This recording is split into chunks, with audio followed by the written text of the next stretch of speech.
এই মুহূর্তে রয়েছি আমরা আমাদের প্রিয় একজন মানুষ দেলোয়ার ভাই, দেলোয়ার হোসাইন, কাজ করছে কালবেলাতে ডেপুটি ম্যানেজার। আপনাকে স্বাগত জানাচ্ছি আরিফুল হক সরকারের সাথে। আপনি কেমন আছেন? আলহামদুলিল্লাহ, ভালো আছি। আপনাকে ধন্যবাদ আরিফুল হক সরকার ভাই। ভাই, সরকারকে আমাদের দরকার সবসময়। ক্ষমতাহীন সরকার।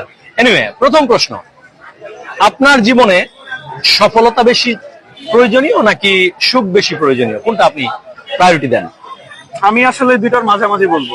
আচ্ছা, কারণ হচ্ছে সফলতা দরকার আছে, আর সুখটাকে আমি স্পেসিফাই করে শান্তি বলবো, মানে কি মেন্টাল পিস। আপনার মাথা ঠান্ডা থাকলে আপনি সবকিছু করতে পারবেন। ছোট্ট একটা এক্সাম্পলে বলবো, আপনি আরিফুল হক সরকার, আপনি আছেন, কিছু নাই আপনার, কিন্তু আপনি সবকিছু হবে যদি আপনি ঠান্ডা থাকতে পারেন, আপনার ব্রেনটা যদি কার্যকর হয়। এখন আমি দেলোয়ার আছি, আমার সব